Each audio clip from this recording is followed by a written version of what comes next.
Hello and welcome back to Exothermic Plays Games. I'm Exothermic and the date today is Sunday, June 23rd, 2024.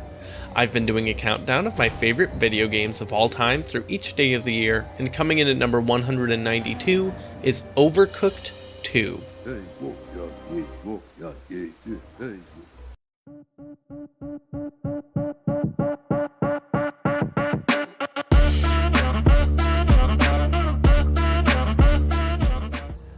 When I was a kid, people would often ask me the common question, what do you want to be when you grow up? My answer at the time was almost always that I wanted to be a chef. I loved helping in the kitchen, or at least what my 6-year-old brain considered to be helping, and I thought TV chefs like Emeril Lagasse were just super awesome people. For the record, I still think Emeril Lagasse is a super awesome person. But as I started to get a little older, around middle school, I started to learn all of the things that go into actually being a chef. I learned about the insane pace of work, the stress of kitchen management, and if I wanted to own my own restaurant, the extremely difficult margins. Did you know the restaurant industry has some of the highest rates of mental illness in the country, especially depression and anxiety? So I decided that maybe that life wasn't for me, and I actually just love to eat food. Oh man, I love to eat food. I then changed my answer to NBA player. Well, I'm 5'7", I have a vertical leap of like 15 inches, and as I mentioned, I love to eat food. So that didn't quite pan out. But thankfully, I can still live that chef dream vicariously through the Overcooked franchise. Well, the stress and anxiety part, at least. Don't eat your video games. This ranking is specifically for Overcooked 2, but I'm using it to cover both the first and second title, really. In Overcooked, you play as chefs who must explore the world, learning how to make different food for your kingdom.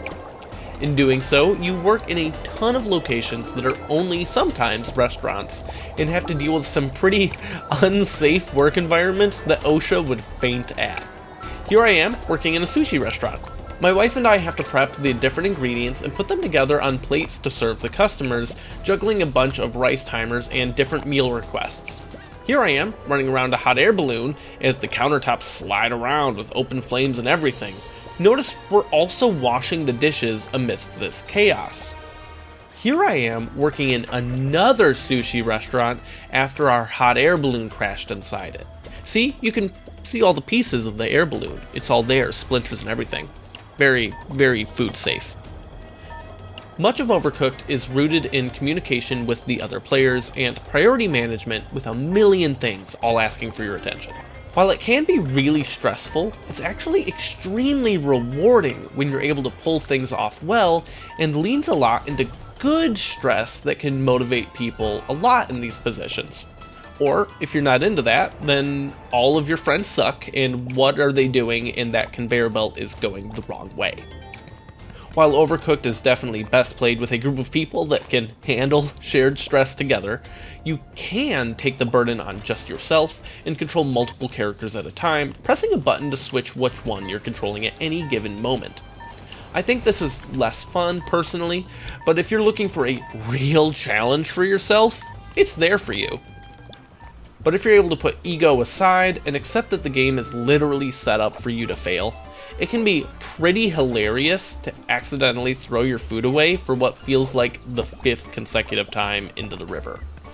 Join me tomorrow as I talk about my 191st favorite game, where I'm pretty sure that's not how paint thinner works.